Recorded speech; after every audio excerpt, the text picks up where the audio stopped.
the world was tuned in for this debate, and man, was it quite interesting. It was funny. Everybody wasn't tuned in. Well, except you. Except you, Except be you. next. Most, I record everything. Like most Americans were tuned in.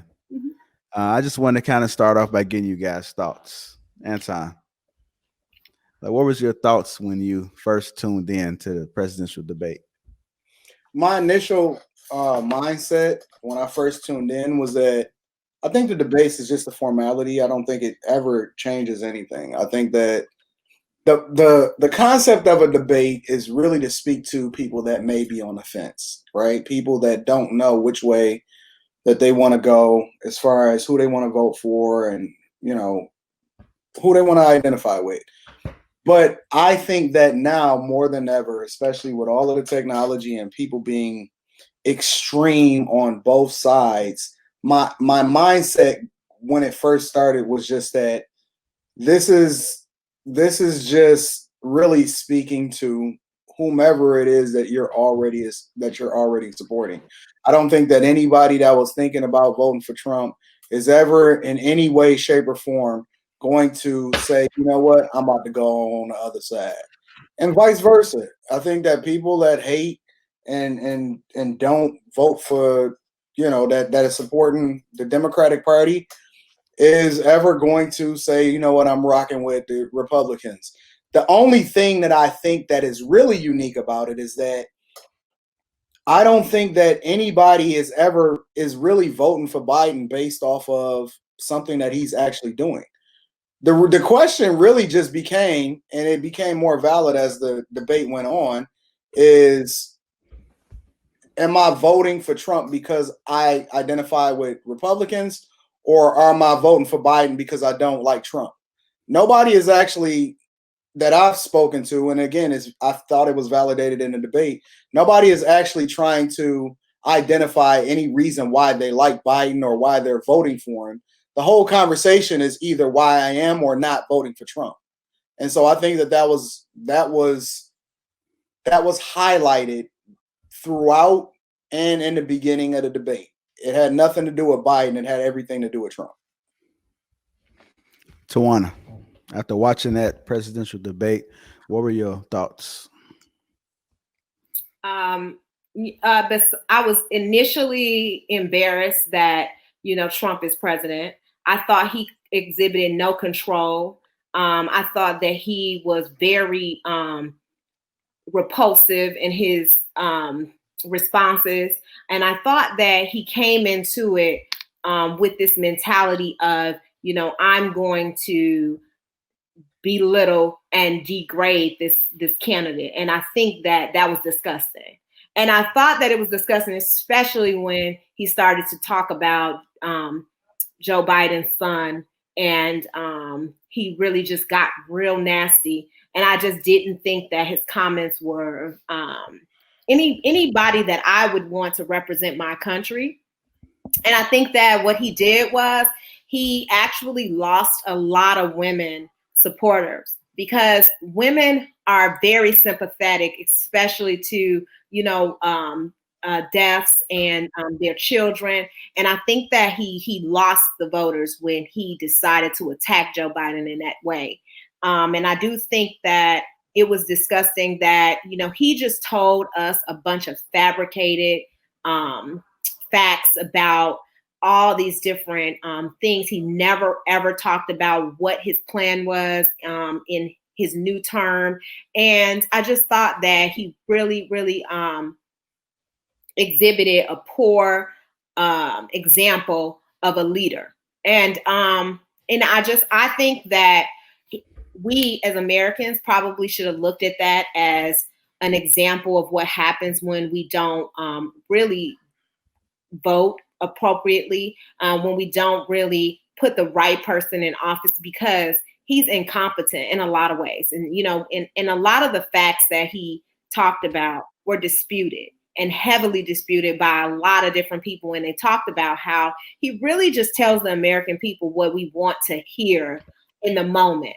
And then the fact that he even felt that it wasn't necessary to denounce white supremacy, because he knows that that's a large percentage of his votes.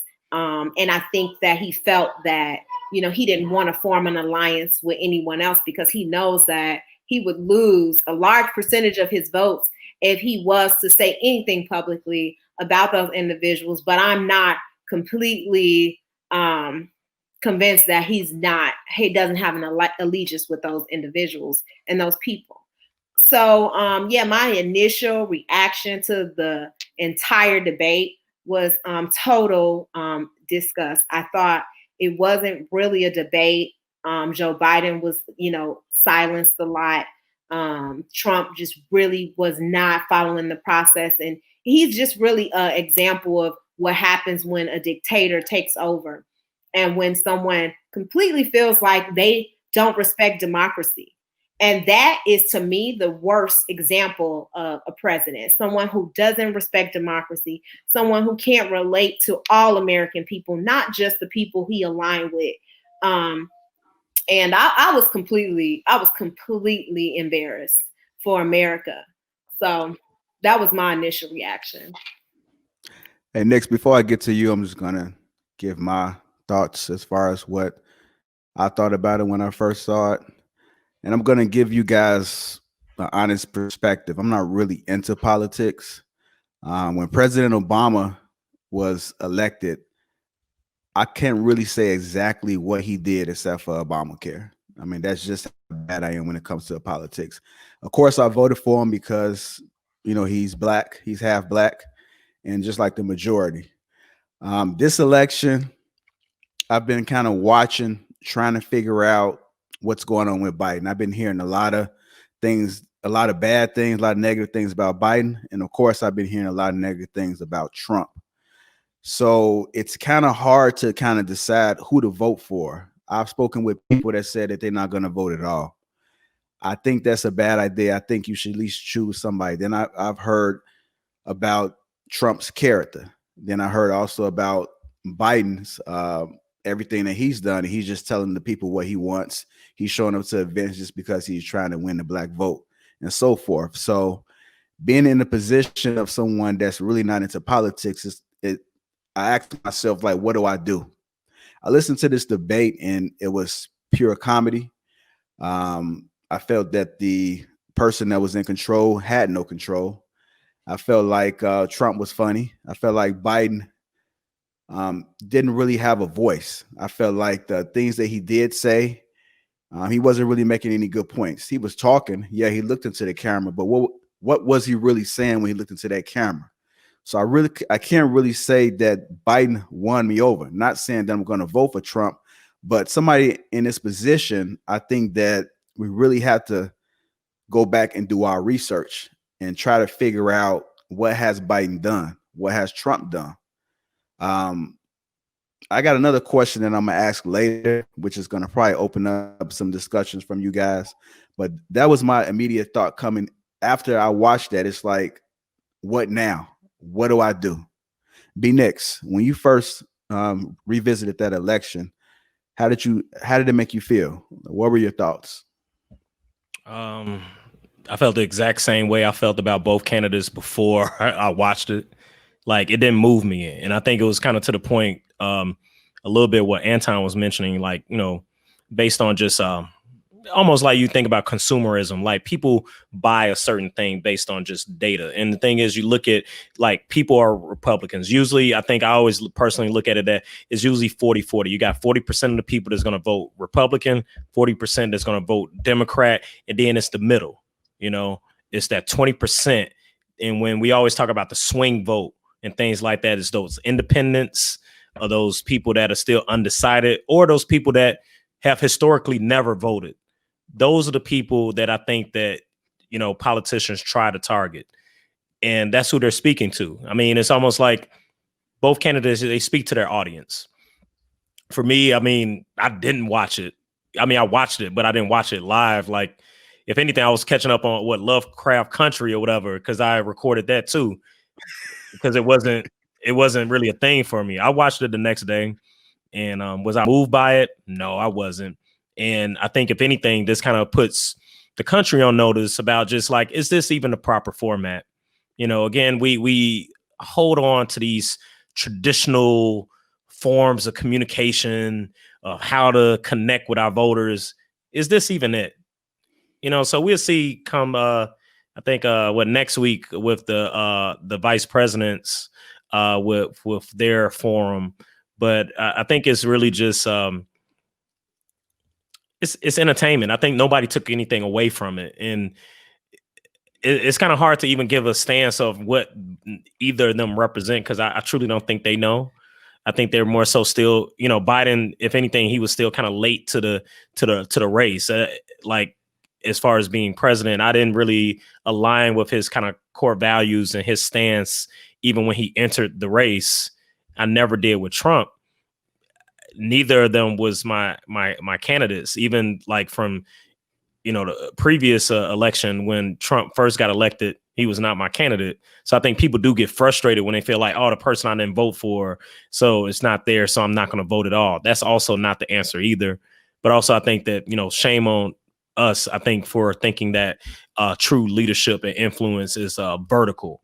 I think it's really more about like really what happens locally, you know, through our aldermen, through our councilmen, through, you know, what happens in the neighborhoods. Because, you know, the president, you know, the things that we knocked President Obama for is like, what did he do for us? Like, I didn't expect him to do anything for me personally anyway. It's like, I don't even get where that idea came from, because I'm black and he's just supposed to like put something in my hand personally, like, hey, here go a check, or this is what, like, I don't think he even like grounded his campaign on that. Like, if anything, he's motivating, you know, healthcare, but that was something that really that came from I forget, old man Kennedy that passed away, Ted Kennedy, in which they had talked about. That was something that was a model that was ushered through the Democratic, you know, leadership to say like, hey, since you're up, this is something you're gonna have to push. Biden was there all 8 years, and the thing is, you like, now we're criticizing Biden. Now we didn't say nothing then. He's the same Biden, he's just older.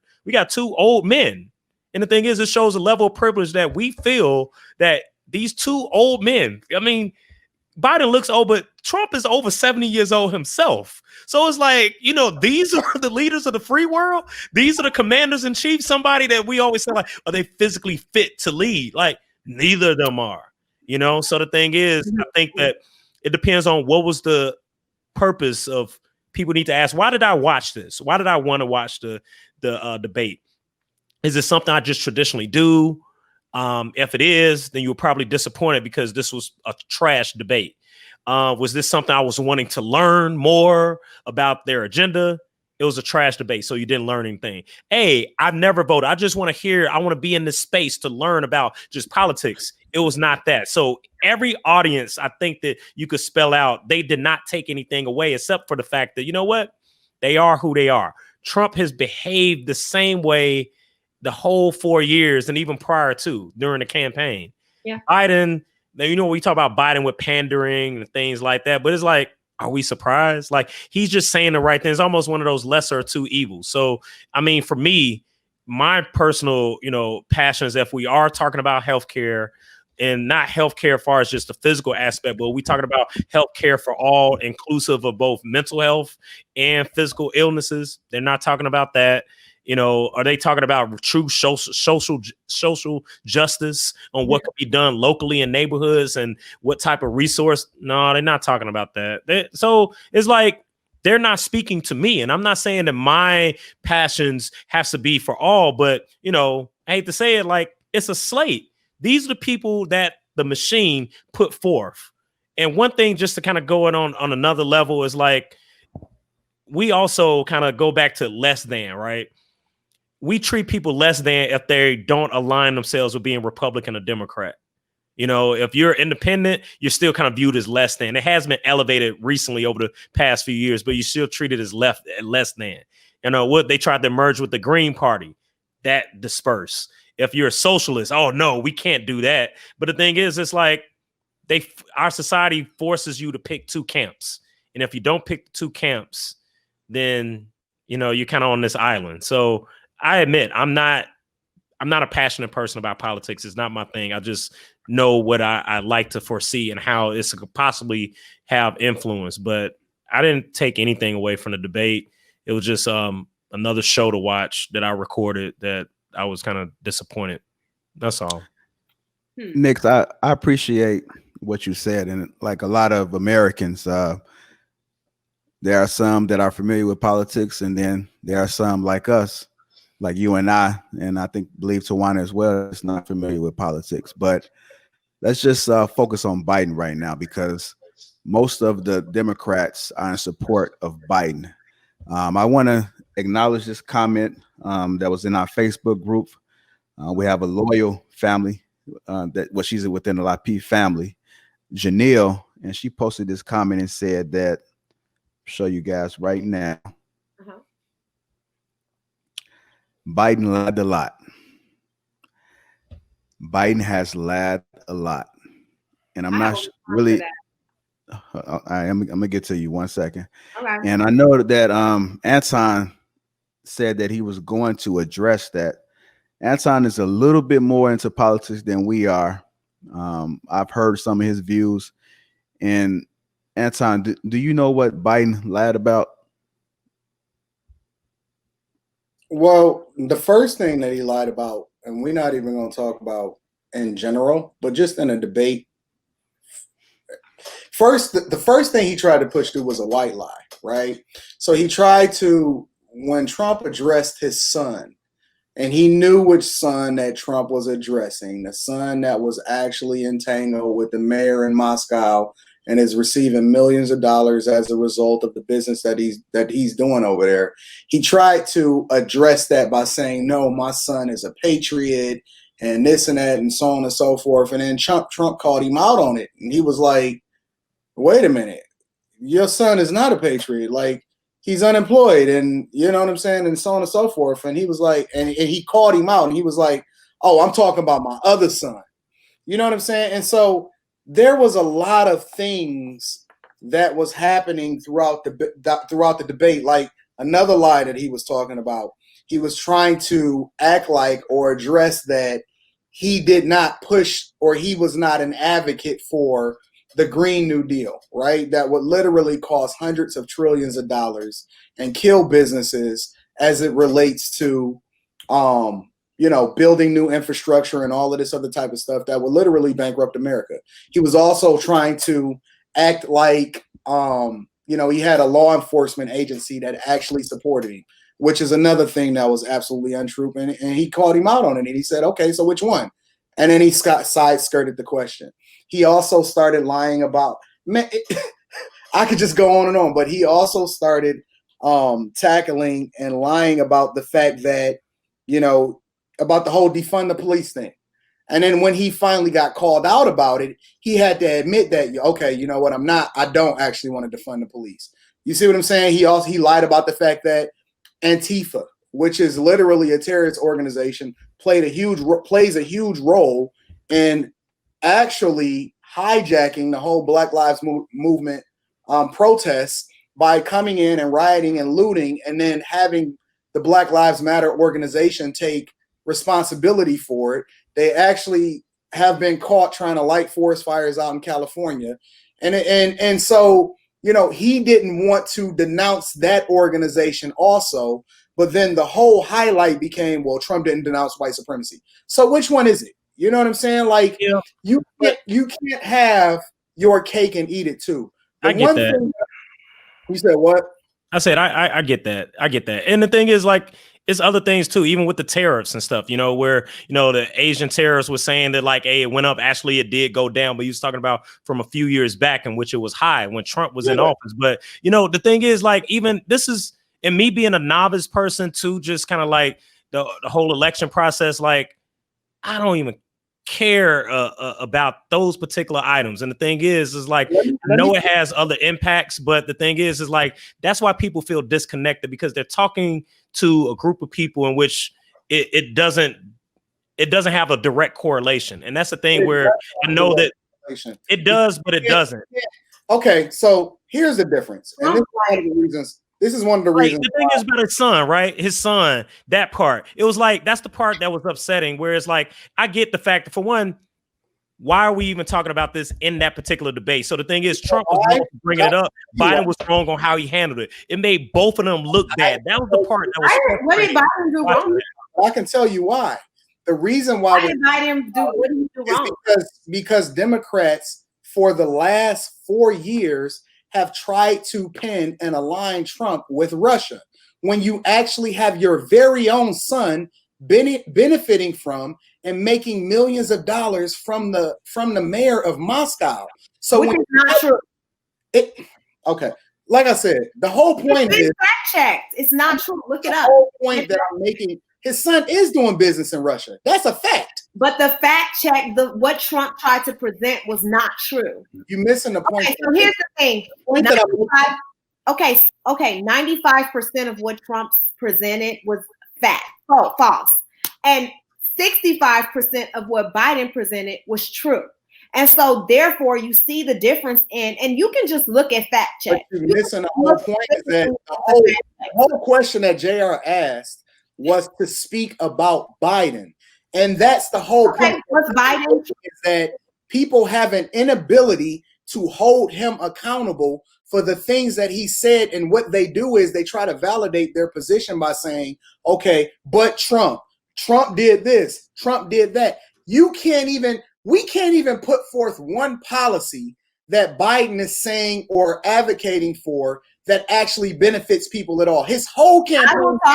I will talk about Biden's healthcare plan because I do think it benefits people, and he did create public options. And I think Trump tried to present it as if that he was trying to get rid of privatized insurance, and that's not what Biden is trying to do. And if you read his plan, he really is just trying to create a public option so that more people can be insured. He's trying to create a socialist option. It's going to get rid of 180 million people who are insured currently. He's trying to create an option that forces taxpayers to pay for a system that I'm not using, which includes immigrants that shouldn't even be covered. Yes, it is. That's okay. And then Trump also tried to present that he has also created all these jobs since he's been in office. And he did. It's the opposite. 4.7 million jobs were lost since January of 2016. That's because of a pandemic. In office, and he has 22 million. One at a time, guys. One at a time. So let me finish. Because we've already talked about. Hold on. Let her finish. Because Trump lost 4.7 million jobs from January 2016, 22 million jobs because of COVID. And then he tried to represent that he has started all these manufacturing jobs when actually he's lost 483 manufacturing jobs. And then he tried to discredit Biden and Obama throughout their campaign, when really Obama raised the employment rate and he created more jobs than Trump has ever did in his entire tenure in the 4 years. So therefore, also he tried to tell us about these mail-in ballots, and he tried to give us this false information about mail-in ballots and say that postal security there's a lot of fraud. Can I finish? And because I'm saying he said that there's a lot of fraud associated with it. He lied about Hold on, Anton. Let her finish and I'm gonna let you talk. I'm saying he lied about his entire campaign. He misrepresented states. He said that Republican states have a lower crime rate than Democratic states, which was totally false. He also said that postal carriers are committing fraud and he specifically called out Virginia in this whole fraudulent scheme, which was the opposite. They were changing the Democratic votes to Republican. That was the fraud that happened in Virginia. He really misrepresented a lot of information. And what he does is he plays on the ignorant. He plays on the people who don't know anything. They don't know how to research, and they don't really know how to, look into these issues and find the truth. And the reason why I align with the Democratic Party is because of the funding sources. The funding sources that they support, I support. And so once you figure out and see for people to say that you're just ignorant and you're just voting for Democratic because that's what people do. No, I vote for them specifically because I represent programs who they specifically support, and Trump is adamantly against. Republicans are adamantly against the programs that I feel like are important to our communities, important to our people. And that is why I support the Democratic Party. And that is why I absolutely disagree with like at least 90% of the things that Trump tried to present at the debate. All right, so I can talk now, JR? Yeah, go ahead.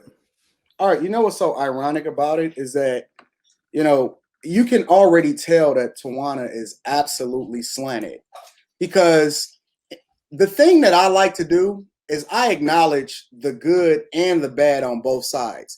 Like a lot of the conversation that I had with you, JR, the thing that I hate about the Republican Party and Trump specifically is that I don't like their whole position as it relates to climate change, right? And I've told you that a lot of times, but I'm objective. I'm impartial. So when you see Tawana say something like, the unemployment rate since COVID, well, what country in the entire world is not dealing with unemployment as it relates to COVID? That's not a unique situation as it relates to America. But what she I didn't say since COVID.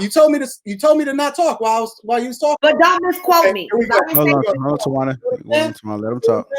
But he misquoted me. I didn't say since COVID. I said since January 2016. Let's just make that and clear. then you spoke about COVID. We lost 4.7 million jobs since January 2016. She had a whole platform. She got it.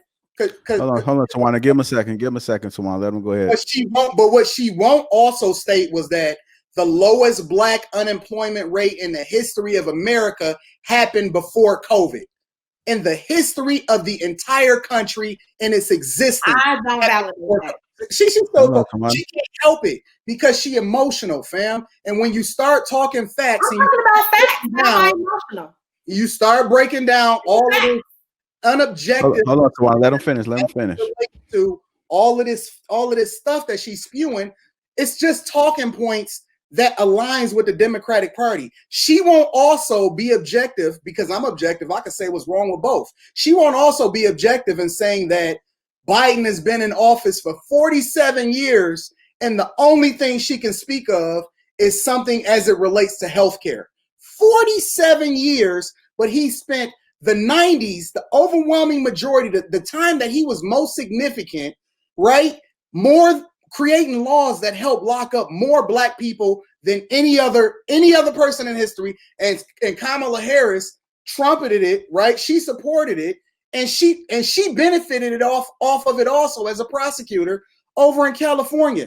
They won't talk about the people that they champion. The person that Biden backed the most, which was President Clinton, created laws that help lock up more Black people than any other time in history. Like, they're not objective about that. So they'll talk to you about these Democratic talking points, healthcare and programs and systems, but they won't also acknowledge all of the bad. Man, the entire Democratic Party, the basis by which they was started was all based off of white supremacy. It was the party that was championed by the Ku Klux Klan. That's a fact. These are real facts. The party that was started by Black people and championed by Black people was the Republican Party. It was the party of Abraham Lincoln. It was the party that freed the slaves. It was the party that had Black unemployment and supported the Black family by emphasizing and championing less government. So when you talk about these programs, such as Planned Parenthood and all of these different programs that marry Black people and marry families to the government that killed the Black family, where do you think those laws came from? Who do you think created those policies? Who do you think actually said, the very president that championed and said, you know what? We're going to create a system that the Civil Rights Act, and I'm going to have Black Americans, quote, voting Democrat for the rest of their lives because they're going to be married to the government. The very thing that she says she supports and champions is the issue with our communities today. So when you see these people saying that I'm going to vote for this for these reasons, it's the very reason that breaks the fabric behind our communities. It's horrible, it's stupid, and I don't care about how you feel about a specific person as far as where they stand or how they are from their character. I care about policy, and policy is the most important thing. When you look at policy, the truth is that he was absolutely correct when he said he's done more in 47 months than Biden has done in 47 years since 1973. in office is foolishness, and you can't even name some of the things that he's done that has benefited us in any way, shape, or form outside of these programs that continue to help and marry people and push them to the government and incarcerate Black people. It's stupid and it's foolish, and that's the real ignorance. Can I say this? Why people don't like voting, and why this is why like people don't like the debates and things like that? Because it's, I get it. You know, I know both of y'all are super passionate about y'all points, but you know, even being on here on this podcast with y'all, I feel so disconnected from like just that space, and that's why I feel like, you know, someone that, you know, is a citizen of the U.S., but they feel so removed from like just the whole process, because it's like I feel like none of those guys speak to me, you know. And the thing is, like, I know we're talking about policy, past practices, the economy, climate change, and I truly feel like it doesn't have a direct impact. It may be an implication on my life and my livelihood, but it's hard to receive, honestly, you know, for both of you all. Like that, you know, we have two candidates that I don't think no person is passionate about. I don't even know if they're passionate about their stances on anything. I think both of them really is just kind of just whatever the party wants them to say and do. I look at presidents really as figureheads, you know, and maybe I'm coming in with my own level of bias, but I mean, this is why people don't like voting, because it's like it's convoluted. You know, the fact that, like, you know, we're talking about, it was lying. Both parties, they all lie, you know, and I think all we could do is just try to educate ourselves and make the best decision. But a lot of times we're conditioned to align our thinking with party lines. Like, I don't care about Democratic or Republican. Yeah. I don't. And the thing is, you get forced into this debate. If you're not one or the other, then you're on this island, like I mentioned earlier. And that's how I feel like right now, where it's like, I don't care about neither. And the thing is, I have no voice, and there are people who feel like they don't have a voice because neither represents them, you know? Well, so you know, I don't. I want to go ahead, Tawana. Go ahead. I mean, I'm not going to let, you know, I don't resort to name calling and, you know, shaming people for whatever political party they decide to vote for. And I think that that's where me and Anton disagree. Because you think that people are stupid for whatever decision. I think that people have a choice and should have a choice in who they decide to support. And for you to say that I encourage people, that I am a supportive of certain systems that keep us, you know, in poverty, and, you know, keep us, basically you're saying that I support certain systems, which I absolutely don't. I support programs that are self-sufficiency motivated, that Democrats also support. And then I feel like they have been supportive of certain programs that I work for, that I'm associated with, that I'm in agreement with. And so that's why I have my alignment with who I have my alignment with. And you have to respect that. But also, a lot of the things that you say are not really true as far as that. You know, a lot of times Republicans try to glorify or magnify, you know, whatever Republicans have done. And people try to magnify what Trump had done. It's an over exaggeration for what he's done for the Black community. A lot of it started with the Obama administration, and you saw the decrease in unemployment rates when he was in office, and Biden was also right alongside of him. And I think that a lot of people don't give him credit for that. And a lot of the success that Trump has had is as a result of that. And so, you know, it doesn't have anything to do with whatever, you know, political ties you have. It's mostly who you feel like supports your community, and what do you feel like will give you the best results in your community. Because if you really feel like the Republican Party has that best interest, then you should vote for them. And if you feel like the Democratic Party has done more to demonstrate that for you, and that is my experience. And so I have been in a lot of political, you know, I mean, I am in a political career. And so I've seen both ends, and I've seen funding cut for certain reasons, and I've seen things happen. So I do support a party for a specific reason. And that's my political beliefs. And no one should shame you for that. No one needs to call you names for that. I don't call you names, Anton.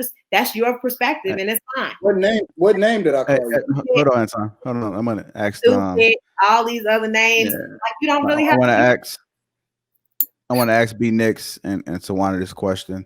When President Obama was the president, did you guys vote for him? Yeah. Did you vote for him? Yeah, I did.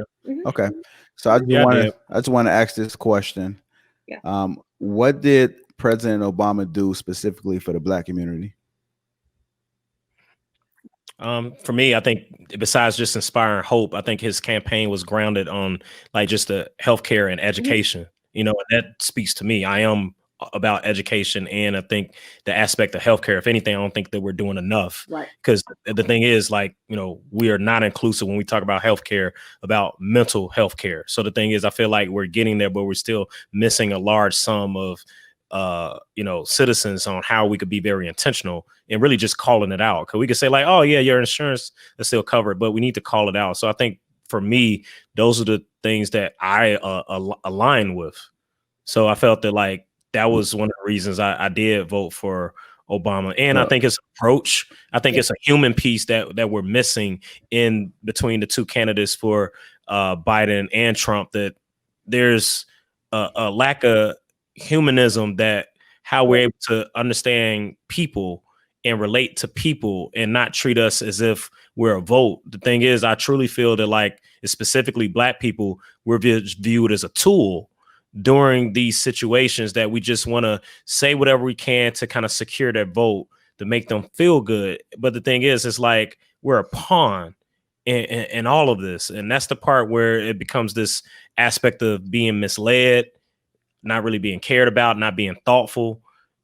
And I think that's the part that maybe it just goes into politicians. And I think that's why people have an aversion of anything political, because most of them kind of lie, or they don't start off that way, but they've made so many commitments to people to get to that point.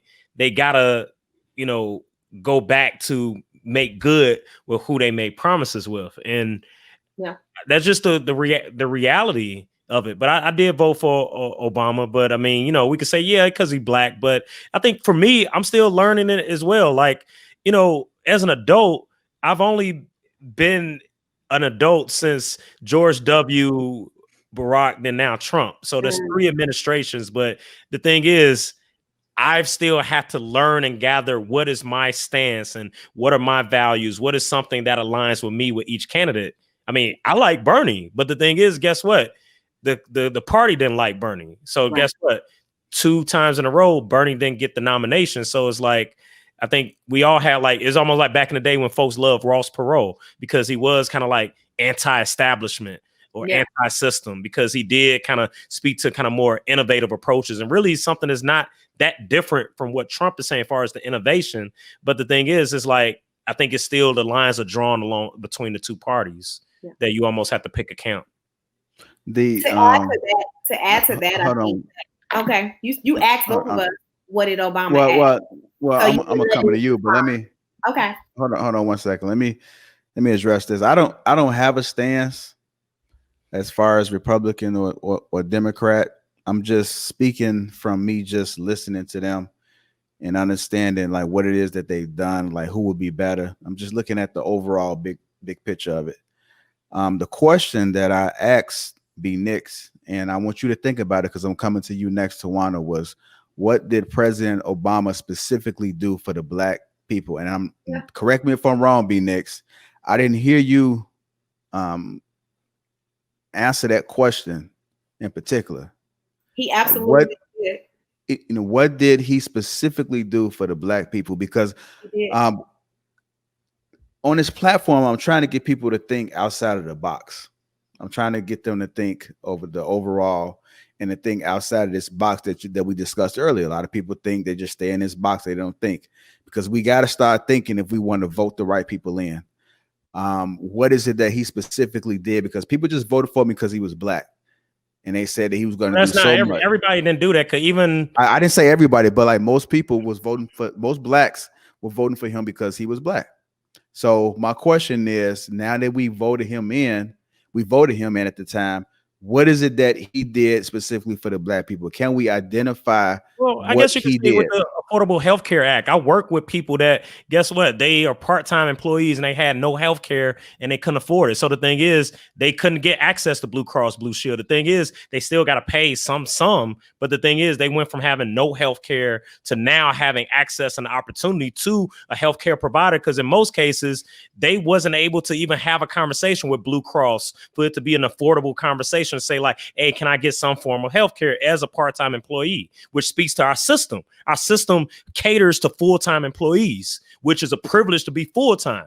And the aspect of education, he was still pro-education. A lot of the programs, a lot of the systems, even the fact of even repaying back your loans if you work in service for 10 plus years. I mean, it allowed people to feel validated that, you know what, you can go to education. A lot of the grants and loans was set up during the recession in order to have people to say that, you know what, this is how you could earn a new credential to go into a new field. So to me, I work in education.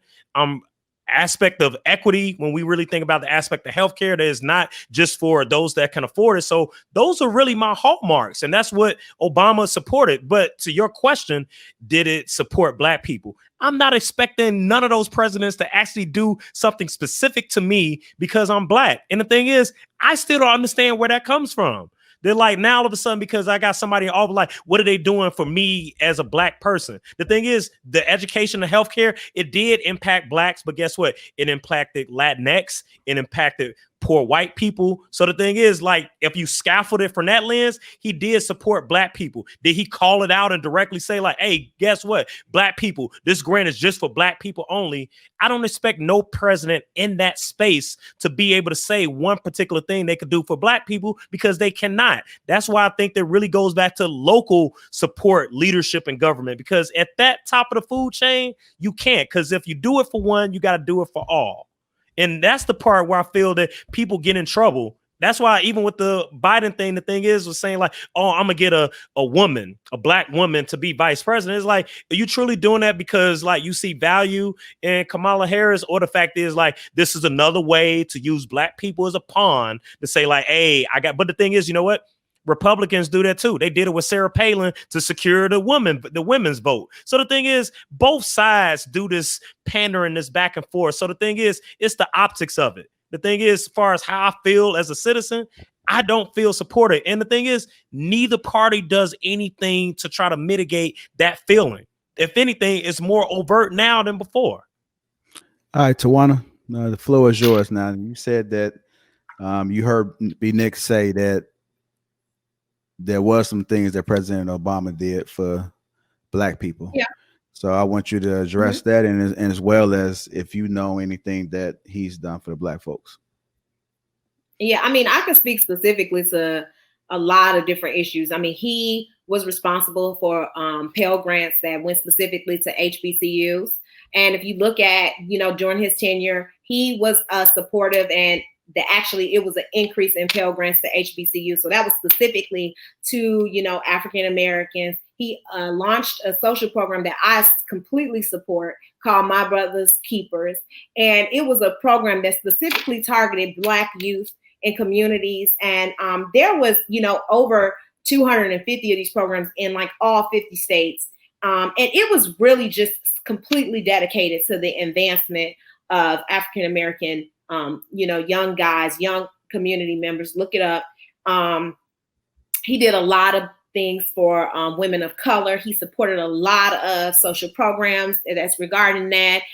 Unemployment rates were at its lowest for African Americans when Obama was in office. Please look that up. That is an absolute fact. 100%. It fell.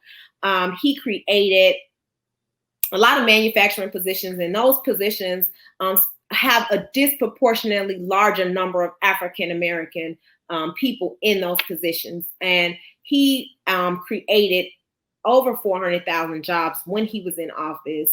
There's just so many different things that he supported. I can't even remember all of the civil rights dispositions that he actually advocated for, but he was very intricate in supporting a lot of those things. And I mean, you know, had I had time to prepare, I would have probably looked up all of the things Obama did that specifically helped the Black community, but that was just a few. But you know what? Can I say one point also? Is like, see, here we are, right? The fact that, like, okay, Obama's Black, right? Or even somebody, well, he's not all the way Black. Hey, he's considered Black. But the thing is like, man, do we do this with any other candidate? Like, I don't even think we did. That's like, right. We're not even doing this now. It's like, Right. because again, this shows like just a level of conditioning that even us as Black people, I still got to critique Barack harder than all these other white men along the way because he was Black. Now I gotta say, well, what did he do for us? Like, but people asking the same questions on what is Trump doing for Black people. And the thing is like, I'm not saying he didn't. I think for business owners, entrepreneurs, yeah, he did remove barriers for that. But you know what? I own it. I'm not in that space. So the thing is like, that's a different group of people, whether they Black, white, or whatever, but I don't operate in that space. So the thing is like, hey, Trump may have done stuff like that, but the thing is like, it's heightened and it's elevated that Barack is the one person that he was supposed to. But the thing is, he didn't ground his campaign off of that. So the thing is like, shame on us every time as citizens for putting our trust and value into one single leader. And I think we do this, even though we have a Senate, we have a House of Representatives. But the thing is, we all put our faith into this one singular leader every election. And we think that this person is going to save us. And that's the part where, like, why all of a sudden we always adopt this mindset that I'm picking someone because I need them to help us, that we need to be saved. I hate that shit. Because the thing I really don't look at it like that. Absolutely. People put so much trust into these leaders that we think that they're going to be these superheroes. I do it for specific reasons, for job security and for creation of social programs. And I think that some people don't have those same mentality. So I have specific reasons why I vote for the people I vote for and why I support the parties I support. And you don't have to agree with it, but it is my personal stance and I will never change that. There you go. Hey, Anton, I want to ask you, do you feel like Obama has done anything specifically for Black folks? No, absolutely not. And it's funny because I can specifically name particular groups that not only did he advocate for, but he changed laws on their behalf, such as the gay community and the LGBTQ. Like, he was a huge champion of them, and he made sure that there were laws in place to support and empower them. Conversely, it's funny because, you know, entrepreneurship since Trump has gotten office within the Black community, and for these specific things that he's done within the Black community, and we're not even going to talk about the amount of people that he's freed within the Black community and commuted sentences and all of that. We're not even going to go there. But let's just talk about the things that he's actually done specifically to benefit people that look like me. Created opportunity, economic empowerment zones specifically within Black communities. He has been the biggest supporter of HBCUs and investing billions of dollars within those communities, specifically Georgia, Atlanta, all around that space. So it's just funny because, you know, I think that B-Nix said, I'm not sure if it was B-Nix or Tawana, but they specifically said, you know, why do we hold Obama to a specific standard? Why do we say, what has he done for the Black community? But I champion and I say, and if people are really listening, that's been the narrative as it relates to the Democratic Party in general. We go back to as long as we can vote, and we say, what has Biden done in 47 years in being a legislator? What has Bill Clinton done other than lock up more people during his presidency than any other, create laws to lock up more Black people during his presidency than any other president? What has all of these different legislatures, and if you want to go down the line, right, because Kamala Harris is your vice president nominee, right? We want to go down the line and we want to look at your House of Representatives, your Congress. If you want to go, and I can't speak specifically to people in your specific congressmen or legislators or whoever is in the Senate or your local leadership. If you just want to look at the mayors of these Democratic cities and have these conversations, nobody is holding the mayor of Chicago to the fire as much as they're holding Trump. And the mayor has more power and more impact on your lives than the president does. But we don't have that conversation to the extent that we have as it relates to how we personally feel about Trump. You know, it's so funny. I can do business with people that I personally don't agree with in their lives, but we both have a common goal for what it is that we're trying to accomplish. So I'm not looking to be friends with you. I'm not looking for you to inspire me and make me hopeful. I'm not looking for you to make me feel good about my circumstance and, oh, you can do better. I'm looking for specific policies. What have you done that actually benefits the people that I love, which is people that look like me within my community? And I can go through the list as it relates to, and I guess it's funny because people would assume that I've been conservative my whole life. But I actually voted, unfortunately, for Hillary Clinton. I voted historically for Democrats my entire life until I woke up and I started looking at it and saying, yo, what they believe in is the exact opposite of what I support. Everything that they've done has locked up this homie that I grew up with and locked up that homie. And this 3-strike rule affected this guy, even though it was a little small drug crime that wasn't even supposed to, that's a nonviolent crime. But then again, we figure out and we create a narrative that says, but I'm married to this party because we're unwilling to be objective and evaluate people individually based off the merits that they've instilled and the work that they've done. If somebody asked me, Anton, what have you been doing at the last 5 years at that company? I can give you a whole rundown. People asked, he asked him in a debate last night. He said, what have you done in 47 years? And he couldn't give one answer. Not one answer that's actually credible and validated why he should become president. But people will still vote for him based off the narrative to say, but I don't like how that other guy speaks. They won't identify the fact that President Obama deported more illegals than Trump did in his first 4 years in office. They won't talk about that. I got a question, and this is not a policy question, Anton. Be objective. If you want to vote across for the Democratic Party, or you want to vote for a specific person, that's cool. But educate yourself objectively. Don't just go based off of how you've historically voted or why somebody is telling you to do so or why it makes sense based off of this is how we've always voted in black people or this guy is a white supremacist or whatever. Vote based off of real knowledge and real insight based off of your own moral standards and compass. And I agree. People did a real deep dive into what they really believed and how a specific party is affecting them. They would have to have some conflict within themselves because they got to be honest with who it is that they've been supporting all these years that's actually been doing you dirty and still requiring your vote. And you know what's funny? Anton?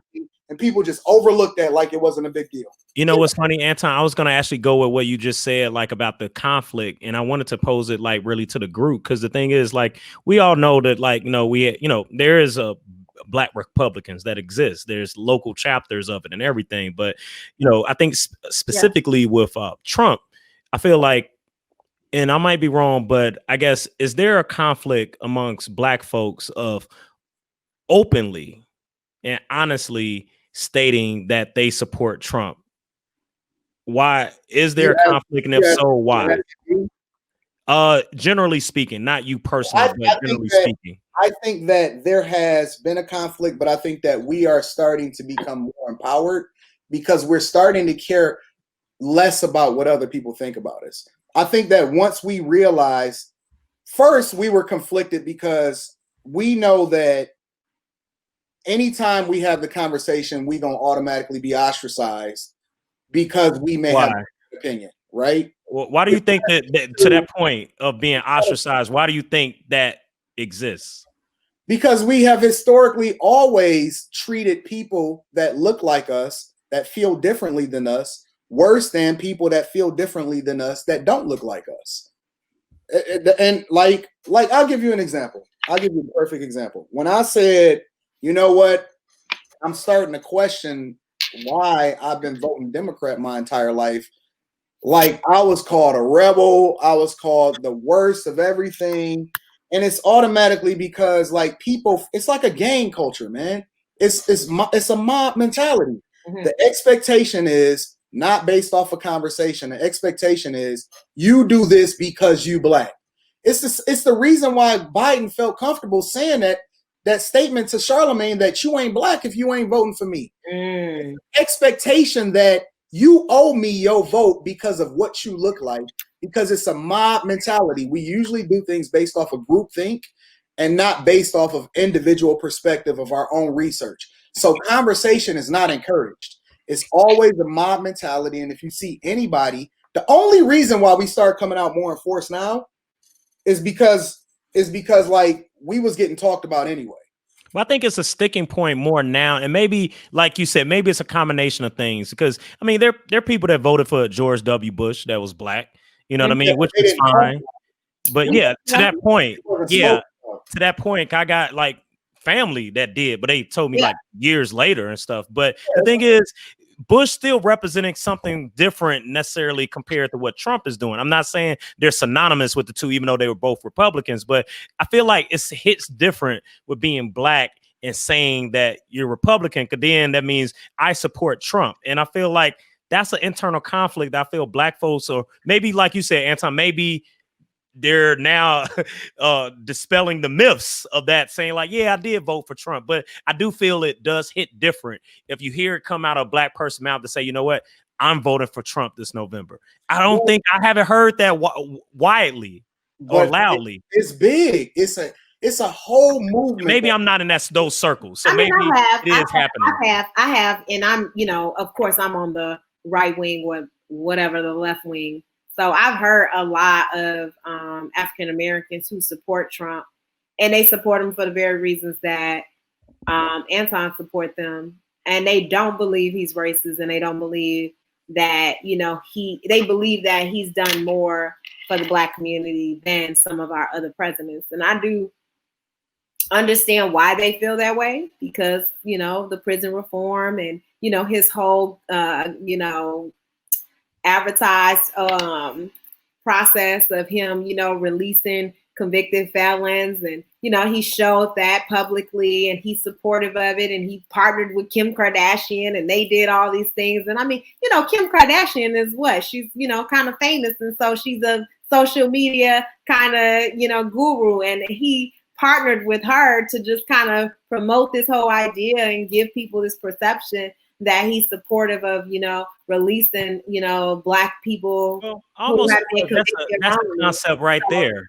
Like, why is it a thing? And so that's that whole perception that he's given. So I mean, so let's put this in perspective. I mean, he's a politician as well. It's a dog and pony show. So you guys said that you champion education, and education was a big deal for you. Yeah. But you're talking about the person that's running for presidency on the Democratic side was absolutely against the thing that benefited us most from an education perspective. He didn't believe in even combining schools to where Black people could go to the same schools as white people, or busing. Kamala Harris criticized them in a Democratic debate about the fact that she was that little girl that he was against busing into the same school system. He didn't support school of choice. That's the very thing, one of the very platforms that that Trump champion is, that I support school of choice. You don't want to listen. Segregation and integration is a whole nother conversation for me, and I am not supportive of integration. So you don't want to talk to me about that. You don't want to talk to me about that. It's not just segregation and integration. It was the comments that he said as it relates to his own family being subjected to being around people that didn't look like him. And we completely overlooked that, is my point. Is that we don't want to talk about the things Trump have done. Are we He is so racist. Come on. All I'm saying is, you believe what you want to believe. I'm not believing. I'm telling you about actual specifically. I'm lawsuits that has been filed against this people that's listening to the thing, listening to the podcast. I'm saying believe what you want to believe, but do equal amount of research on both candidates. That's right. That's what I'm advocating for. And then once you do that research, don't be bullied into believing that you have to align one specific way just because either you've always done it or because that's what the people in your community do. And you're right, Anton. But you know the scary, but you know, I agree with both of y'all. Like, just look at, think about what's your core values, which candidate aligns with what's their history. But it almost brings up what JR mentioned is like, if I look at it that way, we're gonna have a group of people that still would choose to say, I'm not voting at all because I'm not following neither candidate. And that's the part that I think that it has been emerging more of the people you mentioned about being acceptable about voting for Trump. There's also a growing now emerging a majority of people that's not going to vote at all. And that's what happened in the Trump administration. Is that I think that that's an excuse because, and the reason I think that that's an excuse is because historically, the voter turnout, because there's also an alternative year vote, right? There's a vote that happens in 2022 and 2018 that affects your local elections and what happens in your cities and your governors and all this other stuff. And they don't participate in that either. They don't say that I feel divided. Actually, the voter turnout rate is much lower during those years than it is during the presidential election. So I can't support that narrative because even if you didn't care for Trump or you didn't care for Biden or whatever it is, you feel excluded, you don't participate on the things that directly affects you locally on the years that you can vote. So when I hear people say that, I absolutely don't have any regard for that narrative because people don't participate in general and it don't have nothing to do with these specific candidates. I do want to say that in 2012, there was a 4.6% decline, or a lot of people support the narrative that B. Nix is saying is that they supported independent parties and they did not support either Republican or Democrat. And that is essentially what cost that's why, Trump ended up winning essentially because we're looking at historical that are changing. Look at the 2012 election and what happened in the Trump administration. Yeah. And honestly, I think this kind of speaks again to like we were just talking about with the debate. I honestly think maybe that model is not it anymore either. It's like, huh?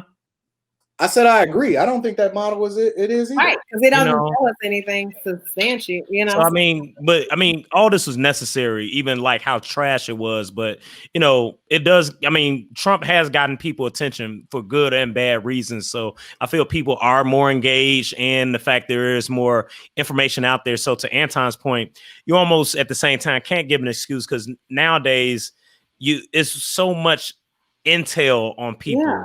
That you can't say you don't. I know back in the day where like you would really have to seek out those spaces, going to someone's like local political office or going to the library in these common areas to really learn like their policies and stuff. But now you can look it up. But I think that beyond the election, though, I still feel like there's a level of ignorance or people that are uninformed. And it's so crazy because we have to take the Constitution test to pass 8th grade. We got to take U.S. history before we complete, high school. But outside of those being mandates, people still are not like it never actually even comes up after high school. Like people really don't engage in it until like it's something that they feel compelled or like a moment. Like Anton mentioned, which Anton, I agree. I mean, I came up in a household where you just vote Democrat. I didn't know why until then I got older. And this was when, when I was in college, just when Bush was in office, and that's when, you start looking at like, oh, well, what is, because I just remember Bush really just, that's, old man Bush son. And he used to own the Texas Rangers. I was a baseball fan, So the thing is like one of those, like now people do have more access to the candidates, which can be good and bad, but I think there's a personal aspect it's almost like when we look at like entertainers, right? And Trump is kind of an entertainer. It's almost like you have to separate almost President Trump from the person versus reality who he was in the past. Yeah, and that's the part. Trump is he's a, what is it called? The disruption. He was a disruptive innovation in this part. He flipped how we look at presidential candidates, how we communicate, the fact that how his primary form of communication is through Twitter, how he's fired and hired people at an alarming rate, but still continuing to function. You know, that's how his show was functioned. The Apprentice. He fired people on the show. Yeah. So yeah, I mean, he's not doing that in real life.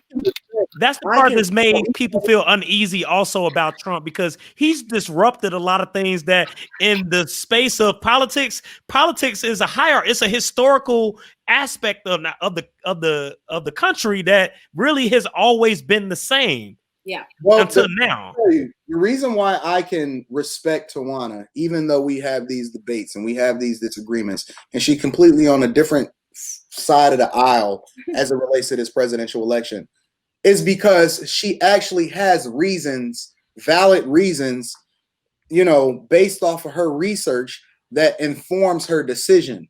The problem that I have is when people say they're going to do something just because somebody else is doing something, or that's the expectation behind who they are because of the color of their skin.